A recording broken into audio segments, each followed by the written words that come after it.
Hello बच्चों, स्वागत है आपका एक बार फिर हमारे YouTube चैनल पे। जैसा कि कल हम लोगों ने लेक्चर नंबर 4 ख़त्म किया था गाउस के नियम की एप्लीकेशन पर ही, और अब लेक्चर नंबर 5 भी मैं स्टार्ट करने जा रहा हूँ गाउस के नियम के अनुप्रयोग पर। जैसा मैंने आप लोगों को कल पहले बोल दिया था कि इन अनुप्रयोगों में से एक क्वेश्चन 200% राजस्थान बोर्ड में 4 नंबर देता है। कितने परसेंट? 200%। 200% का मतलब कि एक अनेक तो आएगा ही। इसलिए आप लोग जो गलती कर रहे हैं वीडियो को पूरा नहीं देखने की, वो भूल कर भी नहीं करें। बाकी ये 5 नंबर गए ही समझो। और जिन्होंने अब तक चैनल मेरा सब्सक्राइब नहीं किया है वो अभी मेरे पेज पे जाके नीचे एक लाल सी घंटी बज रही होगी, आ रहा है घंटी का निशान, उस पर क्लिक करें। अभी करो, लाइक करो। ठीक, अब चालू करते हैं आगे। समरूप आवेशित अचालक गोले के कारण विद्युत क्षेत्र की तीव्रता, कल बताया था मैंने आपको, अचालक किसे कहते हैं? जिसको दिया गया आवेश उसी स्थान पर विद्यमान रहे जहां उसे दिया जाता है। ये गुण किसका होता है? अचालक का, कि दिया गया आवेश उसी स्थान पर रहता है जहां उसे दिया जाता है। कल बताया था मैंने, जैसे ये गोला है, इसको मैंने यहां प्लस क्यू आवेश दे दिया, तो ये प्लस क्यू आवेश यहीं पे स्थिर ही रहेगा। ऐसा नहीं है कि चालक की तरह ये सतह पे पहुंच जाए और वितरित हो जाए, ये नहीं होगा। ये उसी जगह पे रहता है जहां पे इसको दिया जाता है। ठीक है ना? अब चलते हैं, टॉपिक क्या है? समरूप आवेशित अचालक गोले। वही मेरी तो वही कंडीशन, वही लाइन है। मान लिया कोई गोला है जिसका केंद्र O है और जिसकी त्रिज्या है कैपिटल ऑफ R। कैसा है? समरूप आवेशित है, तो इसको दिया गया आवेश उसी स्थान पे रहेगा जहां इसको दिया जाएगा। तो मैंने मान लिया कि इसको मैंने आवेश दे दिया क्या? Plus Q. तो प्लस क्यू आवेश दिया, तो प्लस क्यू आवेश क्या रहा? इसके पूरे आयतन पे रहा। कहां रहा? इसके पूरे आयतन पर। इस आर को और गहरा कर दूं ताकि दिख जाए आप लोगों को। आर क्या है? इसकी त्रिज्या है, और ओ क्या है? इसका केंद्र है। ठीक है, दिख रहा है ना क्लियर? अब देखो, आवेश उसी जगह पे वितरित रह गया। तो आप एक चीज बताओ कि अचालक में आवेश कहां रहा? पृष्ठ पे रहा या आयतन में रहा? आप लोग कहोगे सर आयतन पे तो फैल गया ये। और जब ये आयतन पे फैल गया तो यहां परिभाषा किसकी लगेगी? आयतन आवेश घनत्व की। और आयतन आवेश घनत्व क्या कहता है? कि एकांक आयतन पर आवेश का मान।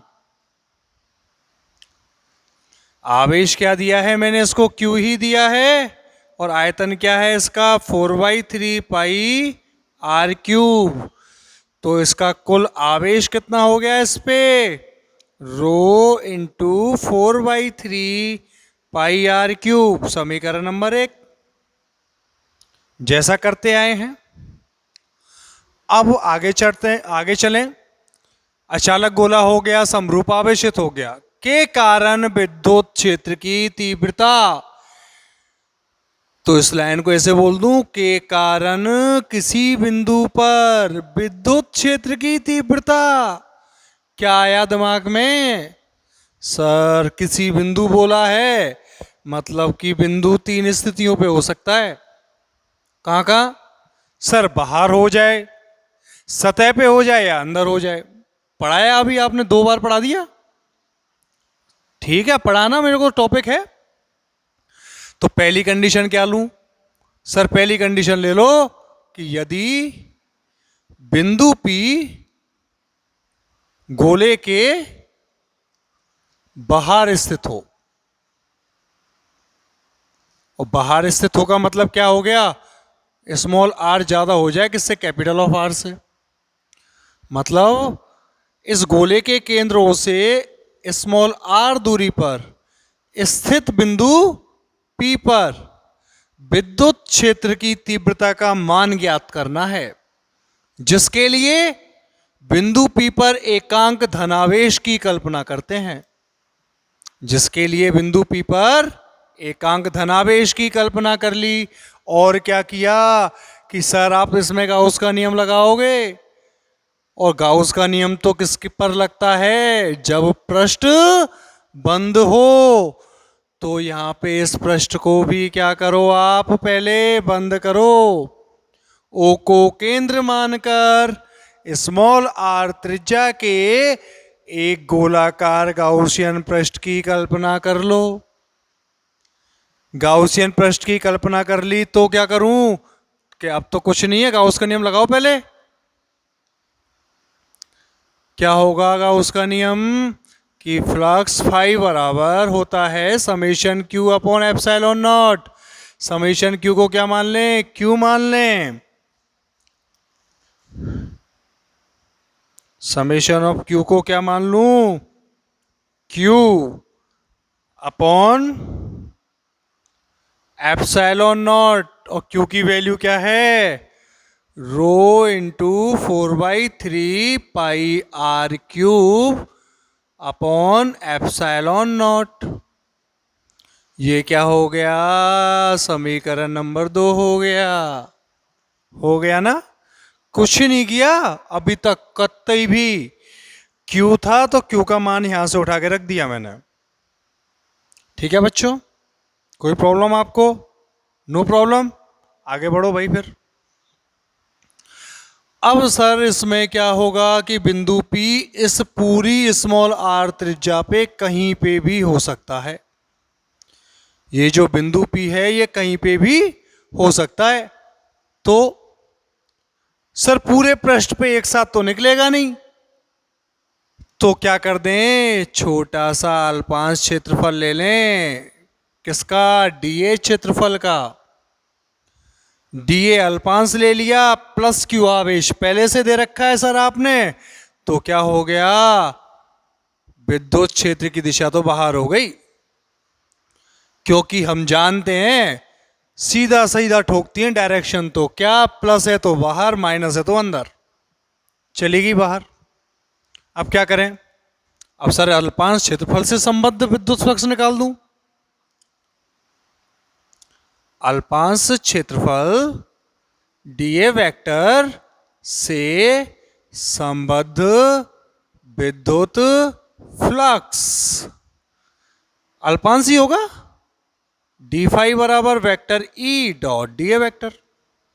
अब सर पुरानी लाइनें ही चल रही हैं, ये तो कुछ नया है ही नहीं। क्यू की वैल्यू चेंज हुई है बस, जो कर दी मैंने। अब क्या करें? संपूर्ण पृष्ठ का, संपूर्ण पृष्ठ से संबंधित विद्युत फ्लक्स फाई बराबर whole integration of D phi बराबर vector E dot d vector हो गया सर। अब क्या? अब आपको दिख तो रहा है, डॉट प्रोडक्ट लगा दो। वेक्टर ए डॉट वेक्टर बी का सूत्र ए बी कॉस थीटा। तो फाई बराबर क्या हो गया? E D A cos theta. E और डी ए को देखो तो ई और डी ए परस्पर समांतर हैं एक ही डायरेक्शन में, चूंकि वेक्टर ई समांतर है डी ए वेक्टर के, तो थीटा बराबर 0 डिग्री।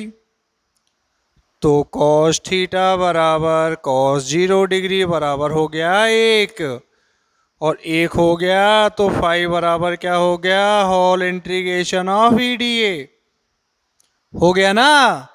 आगे ई विद्युत क्षेत्र है, चूंकि विद्युत क्षेत्र का मान संपूर्ण पृष्ठ पर एक समान है। क्यों? क्योंकि आवेश का वितरण कैसा है, एक समान, और एक समान है तो एक समान वाली चीज को समाकलन में क्या होती है, कांस्टेंट या अचर, और अचर को हम लोग बाहर निकाल देते हैं। EDA हो गया।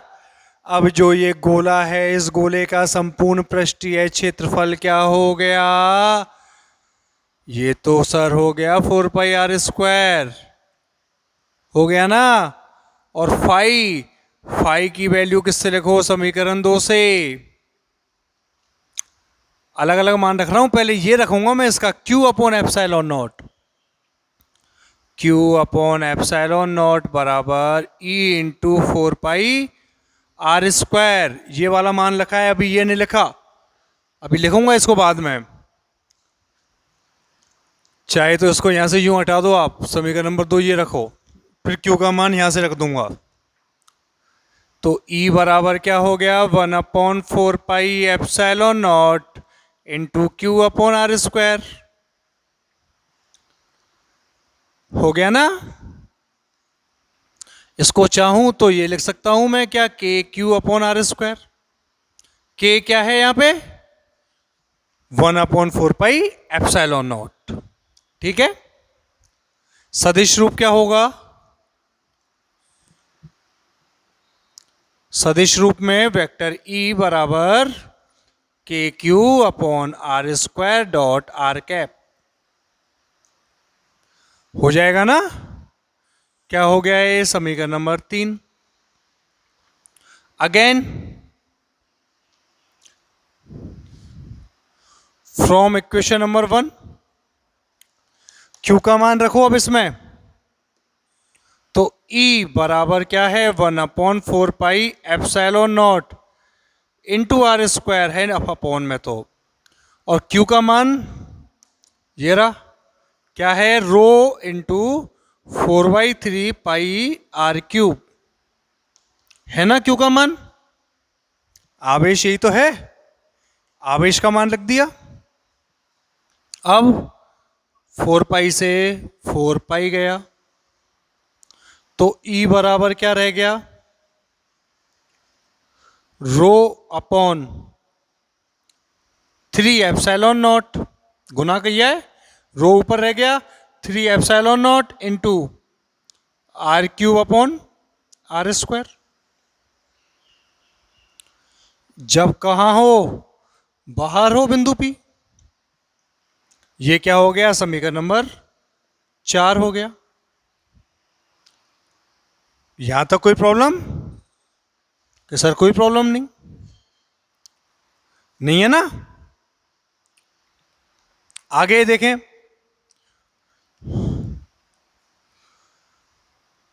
तो अब पहली कंडीशन तो पूरी हो गई। सेकंड कंडीशन क्या कहेगा, कि सेकंड कंडीशन तो ये बोलेगा कि यदि बिंदु P इसकी सतह पर हो, बिंदु P कहां आ जाए, यहां आ जाए,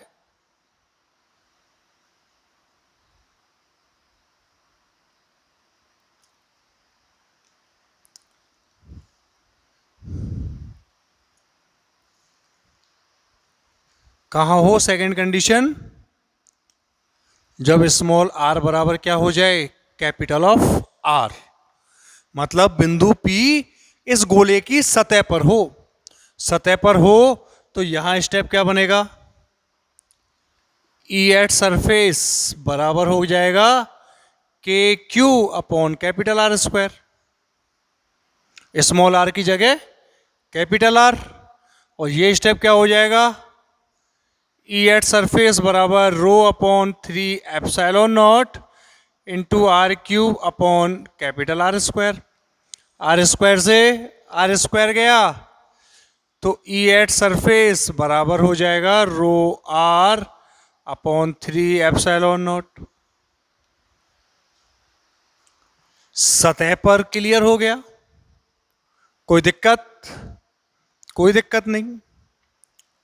दो एप्लीकेशन कंप्लीट हो गई। ये समीकरण नंबर 5 हो गया, ये क्या हो गया, समीकरण नंबर 6 हो गया। ठीक है, अब चलता हूं मैं इसकी क्या condition number third. Condition third क्या है कि यदि ये बिंदु P इस गोले के अंदर स्थित हो तो कोई फर्क पड़ेगा क्या? आप लोग कहोगे कि सर अंदर स्थित हो तो फर्क तो पड़ना चाहिए। क्यों पड़ना चाहिए? वो इसलिए पड़ना चाहिए कि अब जो मैं गोलाकार गाउसियन पृष्ठ की कल्पना करूंगा ना, उस गोलाकार गाउसियन पृष्ठ में पूरा आवेश तो नहीं आ रहा है। पहले तो आवेश क्या था, कैपिटल क्यू, जो मतलब पूरा था, वो काम आ रहा था। लेकिन क्या अब काम आएगा क्या? पूरा नहीं आ रहा। इसमें तो सिर्फ वो आवेश काम आएगा जो इसके अंदर आ रहा है। जो इसके अंदर आवेश है सिर्फ उतना सा काम आ रहा है। मतलब आवेश की मात्रा कम हो गई पहले की तुलना में। और जब आवेश की मात्रा कम हो गई तो आयतन आवेश घनत्व तो वापस निकालो। ये तो निकल ही गया। अब ये तो क्या है, ये तो भाई जो पूरा ये गोला है, उस गोले पर कुल आवेश है। अब कुल में से कितना काम आ रहा है? कुल में से आवेश रहा कितना है मेरे पास, वो चीज दिमाग लगाओ आप। कुल आवेश में से कितना रहा है कि सर कुल आवेश में से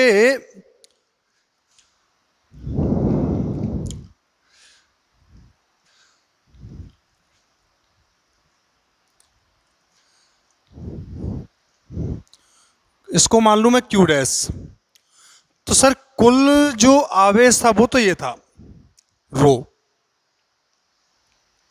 था ना, रो क्या नहीं था? नहीं आ रहा है क्या समझ? चलो दूसरा तरीका बताता हूं मैं आपको। सेकंड तरीका ये है, एक सेकंड के लिए सोचो आप। क्या सोचना है कि भाई जब पूरा ये था गोला, तो इस पूरे गोले में आवेश था मेरा क्या, क्यू। और क्यू बराबर था कितना, रो इंटू 4/3 पाई आर क्यूब। यही था। अब आवेश क्या है, क्यू डैश है। तो जो आयतन आवेश घनत्व है वो तो ऐसा कैसा ही रहेगा। चेंज किस में हुआ है, इस आयतन में।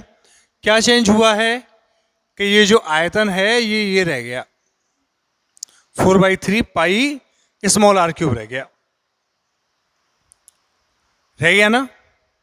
तो अब इसको सॉल्व करो तो क्यू डैश बराबर रो की वैल्यू क्या है, रो की वैल्यू है q upon 4/3 pi are cube into 4/3 pi are cube है। 4/3 पाई से 4/3 पाई कैंसिल आउट हो गया, तो क्यू डैश बराबर क्या रह गया, q are cube upon are cube. रहा या नहीं रहा? रह गया ना, कोई दिक्कत नहीं। अब चलो, ये तो आवेश आ ही गया मेरा, जो फिक्स क्वांटिटी है। 5 तक पहले आ गए थे समीकरण, इसको समीकरण नंबर 6 दिया। आगे चलें तो स्मॉल आर को त्रिज्या मान के केंद्र ओ से एक गोलाकार गाउसियन पृष्ठ की कल्पना कर ली। और गोलाकार गाउसियन पृष्ठ की कल्पना कर ली तो साथ साथ गाउस का नियम लगा दो। क्या हो जाएगा, फाई बराबर summation of Q upon epsilon not. अब क्यू क्या है, क्यू डैश है, Q dash upon epsilon not. समीकरण नंबर 7 हो गया। अब बिंदु P इस पूरे पृष्ठ पे कहीं भी हो सकता है, तो पूरे पृष्ठ का एक साथ तो निकाल नहीं सकता, तो मैंने एक क्या कर दिया, यहां पे एक अल्पांश क्षेत्रफल ले लिया जिसका क्षेत्रफल है क्या, डीए वेक्टर, और इसमें विद्युत क्षेत्र की दिशा तो वही प्लस क्यू आवेश देखा और बाहर की ओर। हो गया। तो अब अल्पांश क्षेत्रफल डीए वेक्टर से संबद्ध विद्युत फ्लक्स क्या होगा, अल्पांशी होगा। डी फाई बराबर क्या हो जाएगा, vector E dot D A vector. Step वही कॉमन है, ये स्टेप वही कॉमन, ये स्टेप वही कॉमन, अंतर सिर्फ इतना सा आ गया, ये यहां तक। इतना सा दिमाग तो हमको रखना पड़ेगा फिजिक्स पढ़ते समय कम से कम, कि पूरे से तो पहले था क्यू आवेश, अब इतना सा हिस्सा लिया इसका, इतना सा आयतन। भाई एक भरा जग है, एक बाल्टी में पानी भरा हुआ है पूरी में, ठीक है।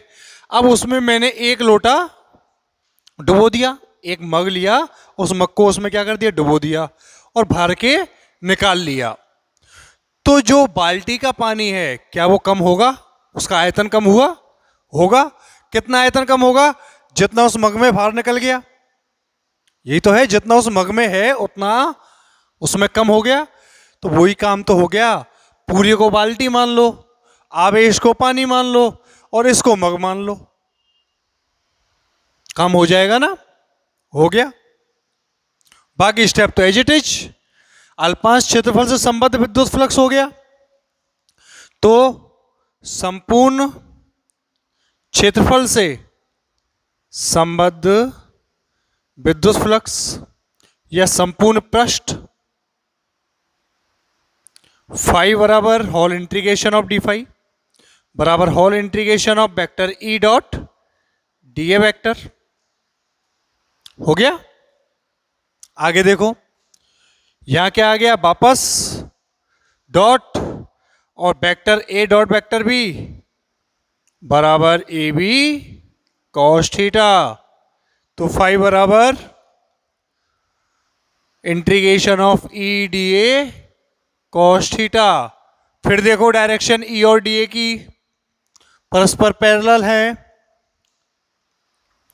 वेक्टर ई समांतर है किसके, डीए वेक्टर के, तो थीटा बराबर कितना हो गया, 0 डिग्री, और कॉस थीटा बराबर कॉस 0 डिग्री बराबर 1। तो फाई बराबर क्या हो गया, ई डी ए। हो गया। पूरे पृष्ठ पर आवेश एक समान रूप से वितरित है, तो विद्युत क्षेत्र भी एक समान होगा। चूंकि संपूर्ण पृष्ठ पर विद्युत क्षेत्र एक समान है, अतः फाई बराबर एक समान मतलब कांस्टेंट, और कांस्टेंट को समाकलन से बाहर निकाल देते हैं, इंटीग्रेशन ऑफ डीए। हो गया ना। देन फाई बराबर क्या हो गया, E into 4 pi are square. Phi की वैल्यू कहां है, समीकरण 7। तो समीकरण 7 से फाई बराबर Q dash upon epsilon naught, Q dash upon epsilon naught बराबर E into 4 pi are square. Q dash का मान लिखूं क्या अभी, चलो बाद में लिखता हूं। तो E बराबर सोल्व करो 1/4 pi epsilon naught into Q dash upon r square, हो जाएगा ना। बराबर ये स्टेप तो क्या हो गया, k q dash upon r square. लेकिन अभी क्यू डैश का मान भी लिखना है, क्यू डैश माना ही तो है समीकरण 6 से। E बराबर 1/4 pi epsilon naught into R square into Q dash की value Q are cube upon are cube, R square से आर स्क्वायर कट गया, कि नहीं कट गया? क्या बच गया फिर? ये बराबर 1/4 पाई एप्सिलॉन नॉट के क्यू R/R³। इसको डाल दो समीकरण नंबर 8। ये कहां है? ये इनमें है। तो बच्चों, हम लोगों को ज्यादा कंफ्यूज नहीं होना है। आप लोग अभी ये सोच रहे होंगे कि सर एक जैसे 3 डेरिवेशन करा दिए, और 3 क्या, इसके तो 2 हो गए तो 4 हो गए। तो आप लोगों को इनमें अंतर ही करना है, और अंतर करना मैंने आप लोगों को बहुत सटीक तरीका बताया। जो हेडिंग लगाया हुआ है उसको 2 बार पढ़ लो। समरूप आवेशित अचालक समझ में आ जाना चाहिए। अचालक को जहां आवेश दिया वो वहीं रुकेगा। तो उसमें किसकी अवधारणा लगेगी? आयतन आवेश घनत्व की। चालक आ जाए या गोलीय कोश आ जाए, तो दोनों में क्या होगा? दिया गया संपूर्ण आवेश उसके बाह्य पृष्ठ पर वितरित होगा। हो जाएगा? नहीं होगा? क्लियर यहां तक?